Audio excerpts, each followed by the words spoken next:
I still play a character. I'm just not a character right now. I am a real person. I'm on stage playing for 20,000 people. I'm gonna be a character for sure. I don't really need it to always be one way or the other. There's room for both to exist. This episode is sponsored by BetterHelp Online Therapy. Visit betterhelp.com/Padilla because sometimes existing is exhausting. And if you want to watch an extended version of this interview, because it is a deep one, click the join button down below to become a member, just like all these amazing people.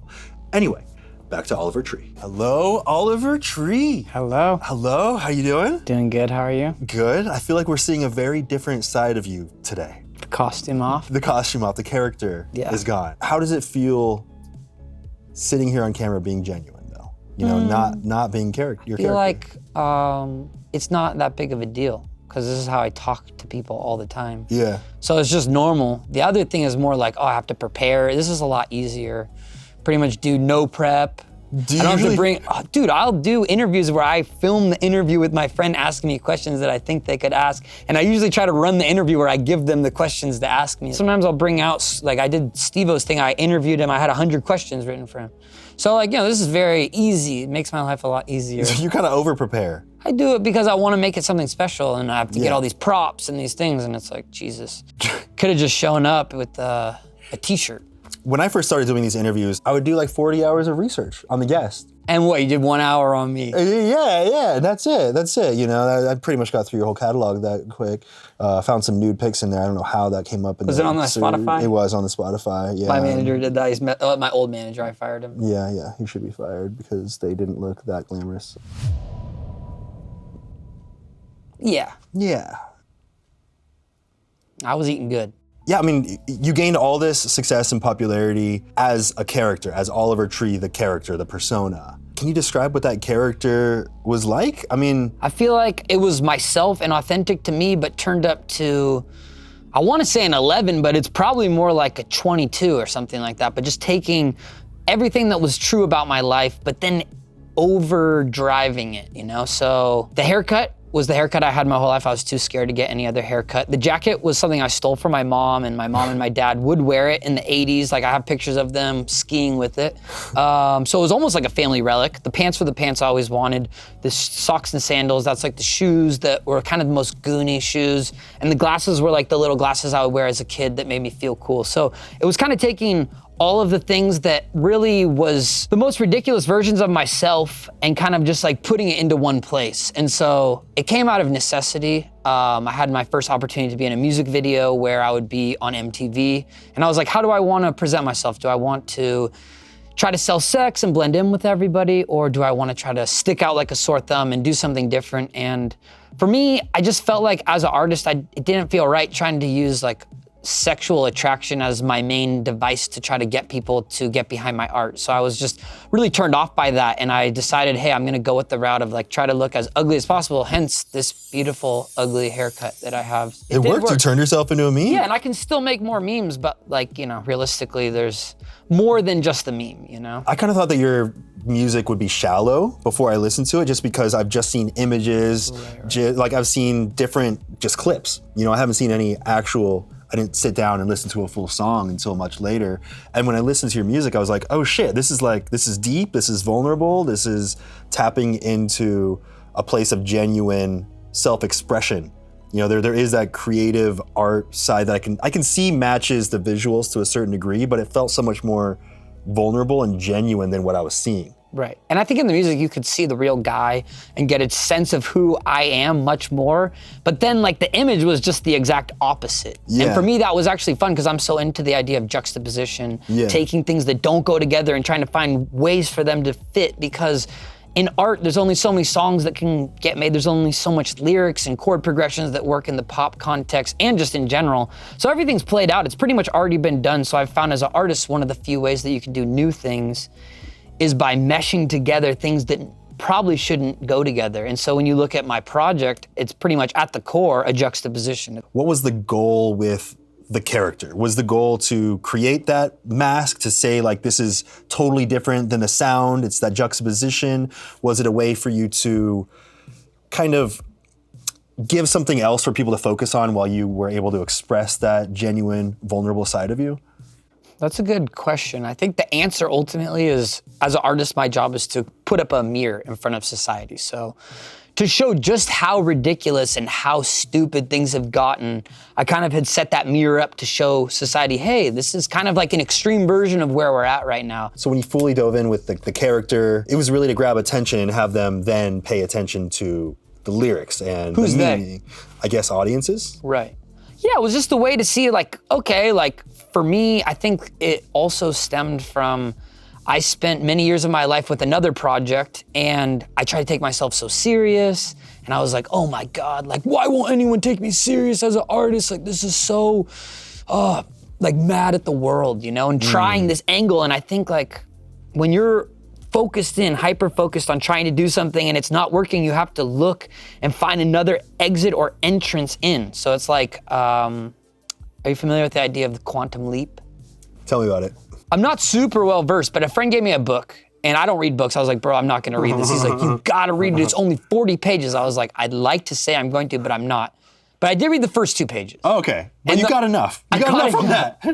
The first 2 pages talks about a fly trying to get out of a room. So it's stuck in this room and it's at this window and it's hitting the wall of the window. And the same result time after time. And the idea of the quantum leap is not necessarily to figure out how to get through the window, but to find another entrance or exit of that room. So if the fly goes around and finds there's maybe a door or another way out. So for me, like the way I look at it is like the idea of entertainment is 360, it's a circle. So like trying to find these different ways to penetrate into the center to try to get to whatever the goal is. And so for me, every time I try something, it's trying a different angle slightly and I keep trying to go. So it's like, oh, this didn't work. I'm gonna try to go this way now and this way. And like, that's why my style is very eclectic because I'm just constantly one failure after another trying to figure out how to break into the place I wanna get and how to get there. And it's never there, it's never close, but there's certain times where in the reaching for the impossible, you reach the impossible. And it's very few, it happens very rarely. And I don't use the word success very much. I use the word failure and not in a negative way. For me, everything is a failure. Unless those 1 or 2 things that are like life-changing success. But I don't have negative connotation around the idea of failure. That word isn't bad. For me, the biggest part of success is failure. That's how you get to success. You said that it was to get to the goal.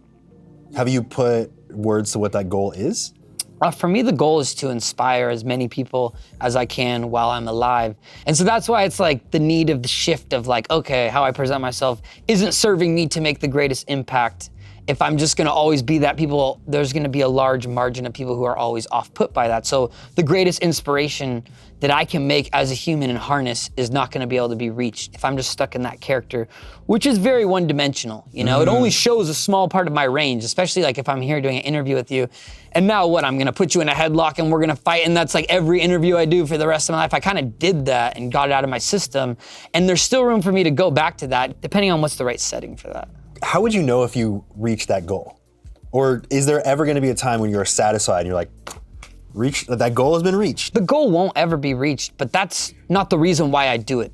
The reason why I do it is because I have to do it, and I'll do that till I die. It's just a drive within you that you can't escape? It's just like, you know, why do you drink water? Why do you eat? It's just part of our survival. Like for me to survive is to create. And like I thought about this recently, like something bad happened to me and I was really bummed. And I thought about music, for example, and music is the one thing that's always there for me. Music has kept me alive, realistically. Man, I feel like we just need to sit on how many remixes have been made of Miss You. It's insane. How many are there, like hundreds? Thousands? Well, I was actually working very hard to break the world record. Oh yeah? I was trying to break, I think it was 144 by Madonna, and I think we got to 141 or something like that. You need just 3 more? 3 more, and we're Bro, so close. if you're watching, we just need 3 more need 3 remixes and more we break the world record. The crazy thing about that song was that Miss You is a remix of a song that I had made 4 years before with Marshmello, and then this kid, Southstar in Germany, he remade the song. He remixed it, but he took my name off of it and then he changed the title. He released it and then it became super big. My label was like, hey, this is a remix of Oliver's song. And then they were like, oh, well, we're just gonna have someone re-sing his part. And now it's a cover. And then what was crazy was I didn't even care. I had nothing to do with this. I didn't know anything about this. This was all happening behind the scenes. Since the other label replaced my vocal, my label took the song and said, we're gonna replace your beat and recreate it. So then they made this song and then they took it to me and they were like, hey, here's the song that went viral and we wanna release it. Like the official version. Here's the official version. And they didn't say who, I didn't even know who Southstar was or who the other person on the song was who had recreated it. They just had some initials. And I was like, can we just change it to make it say the original song title? And can we have my name on it and call it a remix? And they're like, well, no, the song's already so big, we can't do that. And I was like, all right, I guess that's not that big of a deal. So a week later it comes out and I look at the YouTube comments and it's just like, you stole this song from Southstar. I'm like, who is Southstar? And how could I have stolen my own song that I had made? So I was just confused. I was like, what the hell? And I was like seeing all these comments and I call my manager. I'm like, bro, what is going on here?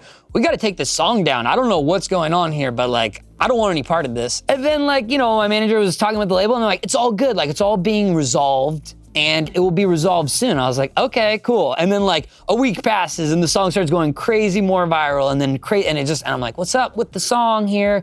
A lot of people are upset here. A lot of people hate me for this. I don't have anything to do with this. And then it just kept being like, oh, it's being sorted out. It's all good. Just sit easy. The song's doing its thing. We're gonna hate you for a minute. It's okay. And I was just like, and it kept going. And every week I would keep calling and being like, how's things with this resolution here? Is it worked out? And they're like, yeah, we're right there. Everything's been inked out. And so like, it was this never ending thing. And like, I even talked with the kid as well. And we both were like kind of strapped up in the middle of a war between two labels. It had nothing to do with us. It wasn't even like he wanted to switch the vocal, but then his label made him do that. And then, so the whole thing was a very weird situation where it wasn't like I had stolen anything. And initially he had kind of taken my song and done whatever he wanted with it, which, I'm not gonna say that I was stealing either, but like no one stole anything. It was just how art gets made now is like, you take from something, you put your spin on it and you put it out. And we were both kind of just caught in the middle of this war. It was a very weird situation. Did it get resolved? Yes, finally, it got resolved. And it was crazy because they were like, it's resolved now. And then I was like, cool. And I was like in Berlin, where the kid is from in Germany. And I was like, we resolved this. And like, when the song gets bought by you, he gets money. And when you buy his song, I get money. And then like, he like hit me up. He's like, what's up with this? Why are you saying this? I was like, this is what they told me. Yeah. And he's like, it hasn't been resolved yet. I was like, oh my God. But anyways, after time, I think it's been like, probably 8-9 months. It was finally resolved like a few months ago. Officially resolved? Yeah, officially. One thing that I notice in your music videos is this imagery of you falling to your death. Is there anywhere that comes from? Does that represent anything? Because in my childhood, I had a lot of nightmares where I was always falling to my death. And like I'd wake up right when I hit the ground. Falling off the slide. Your body jolts Yeah, too? I'd wake up. I get those still. I feel like that imagery, there's something about it that's like eerie, but nostalgic at the same time. I don't know, is this like a common thing that you I've dealt with? explored death a lot, especially in the first album. I explored death heavily because I think ultimately that's why people go to religion and a lot of different things. It's like, what happens after life?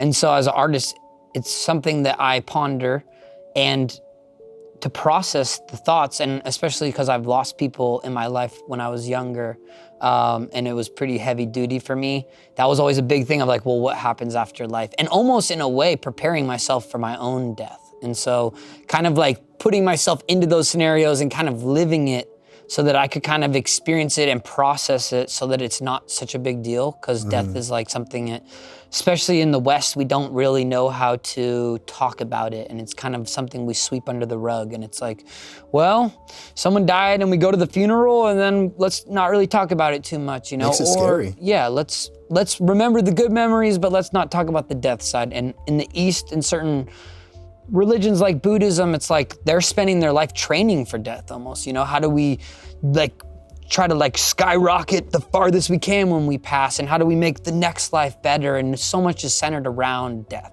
So during the period where I was making tons of art around death, I was posting a lot of stuff around death. And one idea that got proposed to be posted on my page was a picture from a funeral that had my face and name on it, and I had no idea what this image was from. I did not make this image. Someone brought to my attention that this was an edited picture of a funeral of an artist. And the second that I found that out, I immediately took it down.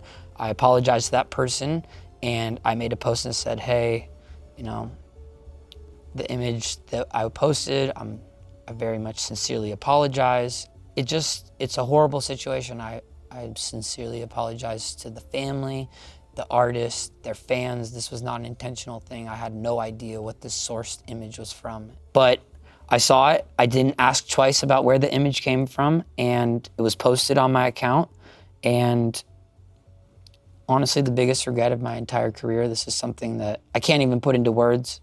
And just, you know, something that has just left a huge smear on something that I've tried so hard to create a place to inspire people, make people laugh, make people feel, and make the world more colorful. And I've tried so hard to pull people from their grief. Meanwhile, something like this gets posted on my account and just created so much grief for people. And the part that makes it really hard too is it was unintentional. There was no intention of hurting someone or hurting anyone. It was just something that was posted that was super uninformed. And yeah, I learned a lot from that. I learned that even if you have no following, it doesn't matter.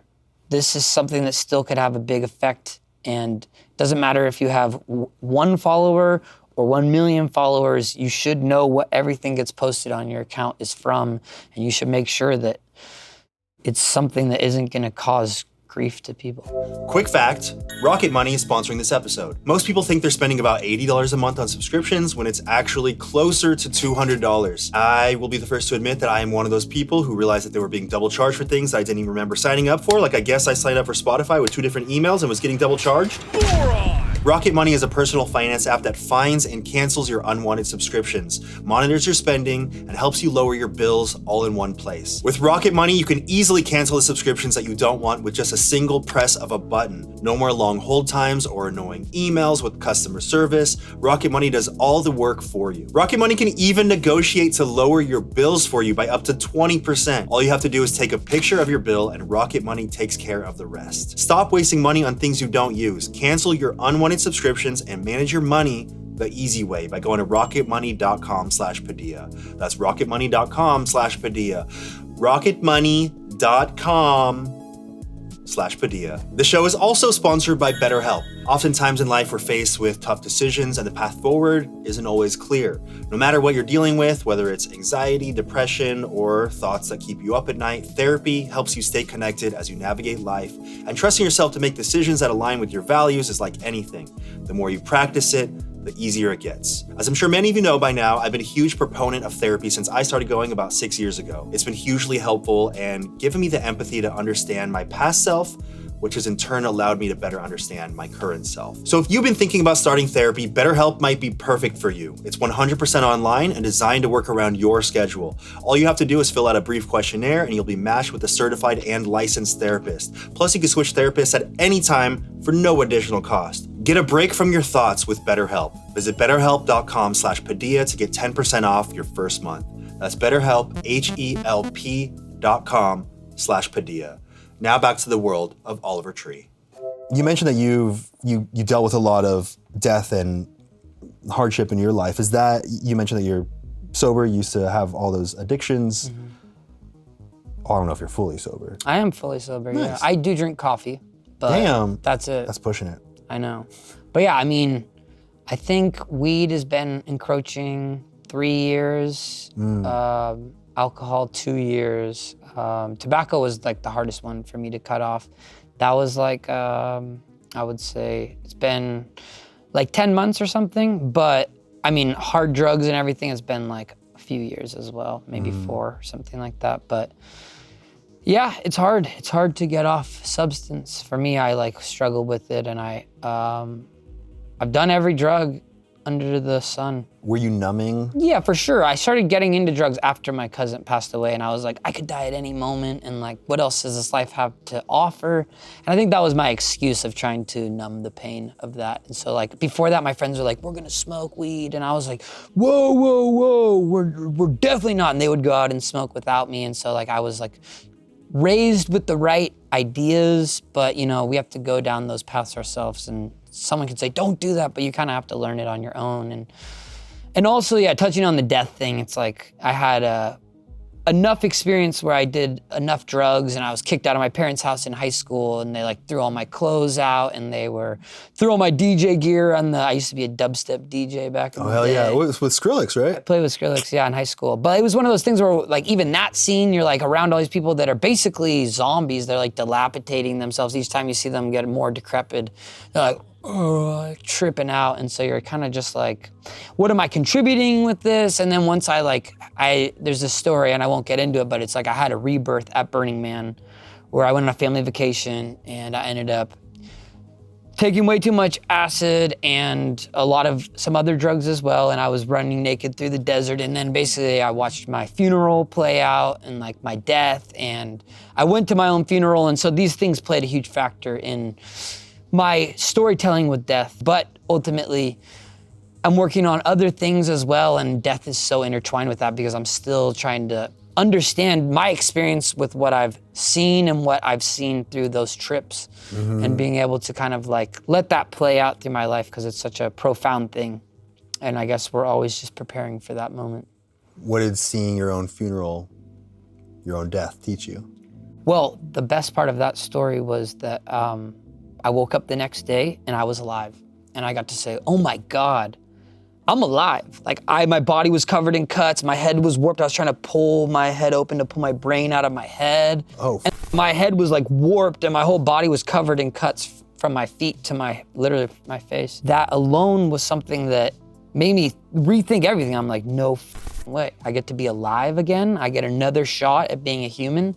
So that was like kind of where I really shifted all my attention and energy over to music. And that's why, for me, music is like a religion. It saved me in those moments of darkness, in those moments where I had nothing, and was that one friend that was there for me that could always lift me up and gave me something to harness that energy, yield that negative energy that wanted to go in and just like pretty much just self-harm myself, but instead pouring it into something that I could be able to share with others. You mentioned that creating the music has saved you, saved your life.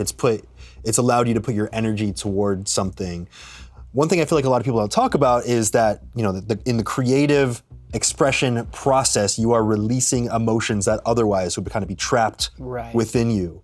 Can you talk about the process of putting those emotions out instead of holding them in? So the greatest part of making art is the idea that you can be filled with so much negative energy and feel so much pain, suffering, which every human does, and you can harness all of that and create something out of seemingly thin air and turn all that negative energy that's bottled up inside you into something beautiful that makes you want to move and dance and cry. And like when I make music, by the end of the night when I'm finished the song, I'm literally just like, oh my God, play it again. And I'll listen to it like 20 times.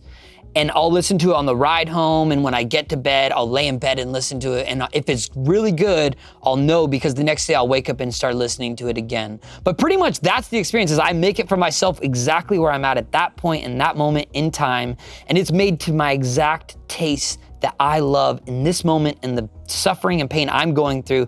And we're not that unique, it turns out. We think, oh man, my problems are so big and everyone is living such a different life, but like we aren't very different. We all are happy, we're sad, we're mad, we eat food, we have sex, we go to the bathroom. It's not that complicated, you know? So whatever you're going through, there's billions of other people, if not every single person that's felt those feelings. You know, obviously there's unique anomalies in people who are dealing with other things, and you know, not to say we're all exactly the same, but we're not that complex. So whatever you're going through, there's a very high chance that most people also maybe are not going through it that moment, but have gone through it or will go through it. And so that art piece will be relatable to them at one point of their life. That point that you made about, you know, putting all of your energy, whether, you know, whatever pain, suffering, emotion that you're feeling in that moment, translating it into a song, into sound waves, into something that's not even physically there, but it completely transforms the way that you feel and changes that emotion, that pain, that suffering into something that you can feel something positive from. You could dance to it. You can connect with it in a way where it changed that form from something negative. That energy is now not negative. It's something that feels positive.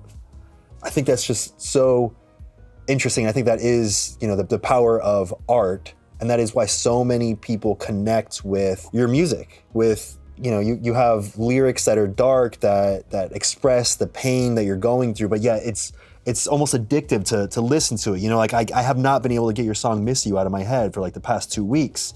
And you have lyrics that are like, don't fret, I don't ever want to see you, and I never want to miss you again. One thing, when you're angry, you're a jerk, and then you treat me like I'm worth nothing. You have these lyrics that are coming from such... Are you reading that? He's reading it off the thing. That is straight from my head. You thought you could get away with it. That is straight from my head. I would never read lyrics behind your head that I put behind you. Never. So those lyrics, they're painful.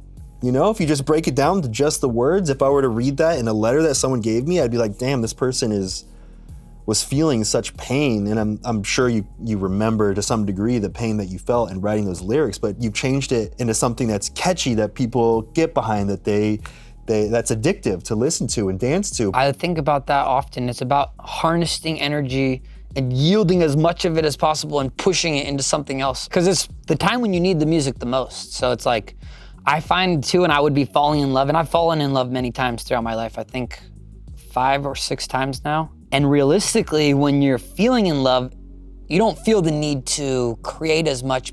Not that you can't, but it's more just like, oh man, life's so good. But when you really need it the most is when you're going through the darkness. Because that's the thing that leads you to the light. So it's like, I found that so much more of my music is made during those darker periods to help me get out of the suffering, to help me escape. It helps you like release that negative energy when you're not necessarily trying to release the positive, in love feelings. And the one thing I will say on that is I feel like people get a little bit more out of someone's songs that are suffering because they might be suffering more. It's like you're in love, you already feel great. Like you could have a song play that helps reflect that, but when you're really in a dark place, those are the people who need to be lifted up the most. So it's like you need it. You need Yeah, that's where like, and that's why you always get the messages, like I get so many messages of people being like, you saved my life. Like this music was the thing that got me out of this darkness. And whether that's true or not is out of the conversation. It's just, you can tell in general, people are suffering and they are lifted up by those darker songs more than the material that's like, oh, I'm so in love, baby, perfect. And it's like,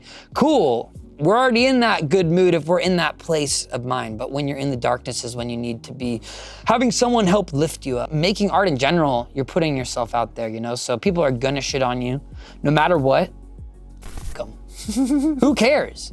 People are gonna judge you in life, and I find it's much easier to just be able to take a deep breath, remind yourself who you are, what you do, what you stand for, what you live for. In that moment, we're constantly changing and evolving and growing, and people don't resonate with that version of you at that moment. You can evolve and change and devolve as well in the case of your buddy Ian. Total devolution, de-evolution, devolution. Wait, are you guys friends still? Yeah, we I don't know if you heard the news, we bounced Smosh back. I thought it was a lie. What? Are you kidding me? Are you kidding me? We're back, dude. It's crazy. I didn't know if it was true. You're gonna be in a video soon with us. Right? I'm gonna be in a video? Are you not? We were pitching it. Let's go! We pitched it to you. I thought you said you were down. I'm in. Let's do it. Let's do it right now. We got the set downstairs. Let's go. I'm ready. You didn't know that shit? No, I did. I'm with you. Look at this character acting. Look at this character. I mean, come on. That was believable? A little bit. Okay. A little bit. Well, I tried to make that was the least, I'm sorry.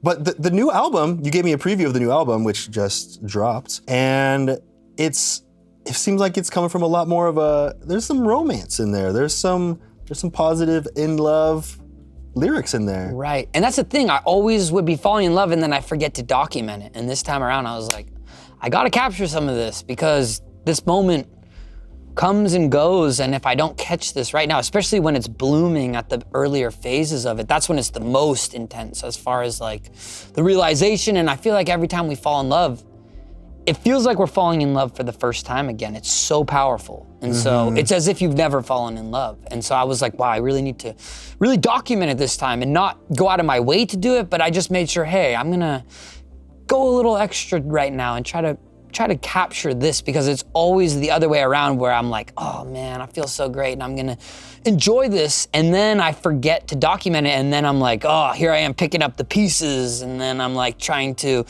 bring myself back up after falling down so lowly after my heart's been broken or, it didn't work out. Yeah, so it's difficult for you to remember to take those snapshots. This time I said, hey, I'm gonna take a photo. I wanna capture it for once. I always have all these sad songs. Yeah. When do I get to make a happy one? What do you think are some of the biggest ways that people are misinformed about you? Do you have any specific examples?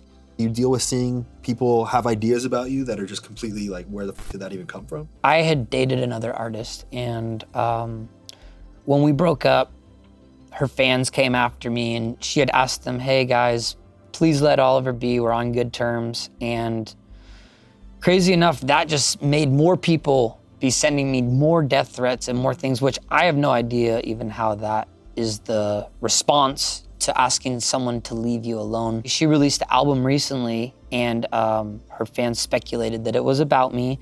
And they started making, all different types of crazy stories. She responded in comment sections on TikTok also being like, hey, the album's not about him. This song, this thing that you think is about him is not about him. And it's been something that's just kind of brought me to a pretty severe place of depression. And I don't like to talk about that stuff. I don't like to show that, but the reality is like, people don't realize that what they say or do has an impact on people. They think it's not heard or not noticed, but yeah, it fucks people up. So how do you recover from that, feeling like, there's masses of people that have an opinion about you that you've confirmed is not valid, that the other person in the situation is confirmed is not valid, and the more that it's brought up, the more hate gets directed at you. How do you recover from that and continue moving forward? For one, I just had to get off the internet. I think I stayed off for like 3 or 4 months, which isn't enough time.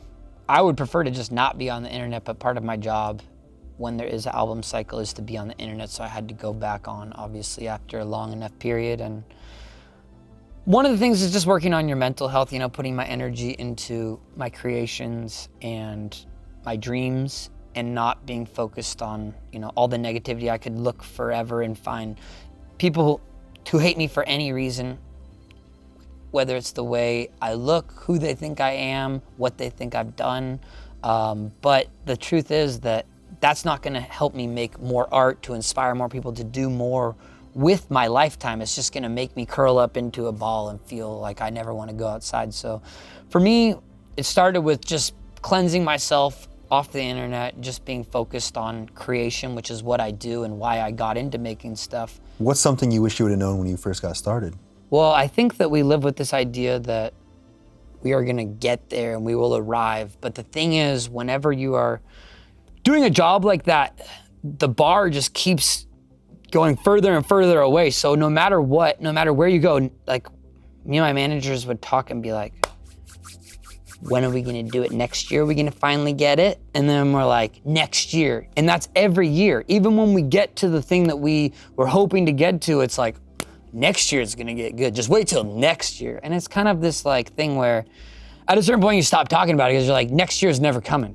Like, this is it. It's always like, let's just enjoy this. And then what happens too is you reach a certain point, and I've gotten little tastes of this point, but it hits over a certain point and you're like looking back, that was the golden part, or oh, that was the good stuff. I wish we could have just soaked it up more, because now the pressure is even bigger, and now there's much more risk, and it just feels like more of a job. So I think that in general, being really enjoying the moments as they happen and not having this idea that it's gonna arrive, because there is no arrival. I think when you die, that's the arrival. What are you looking forward to most, given the fact that that it's not about reaching that goal? You have this album you just dropped, you're about to go on a worldwide tour. Yep. I'm excited to explore, meet new people. I'm excited to make the next album. I'm excited to make some of these feature films, because I know for me, the actual process of making the art is far more exciting than the actual end result. Like, the journey of just making it and the process of it is the high. And so for me, I'm coming to terms with just trying to take more moments to soak it up and enjoy it. Just be there, be present.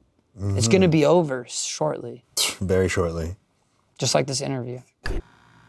Is it literally a bowl? Yeah, well, it's a chili bowl is the term. Oh, okay. And we put the bowl on. It's bigger than a cereal bowl because my head is very large. It's abnormally sized. So Right. I have a pretty big size head to begin with. Like just enough for chili. But yeah, basically we use a chili bowl and we put it on, and then the backside is obviously not. This is the bowl cut mullet. So, Bullet. you know, Is that Party coin? 360. Yeah, yeah.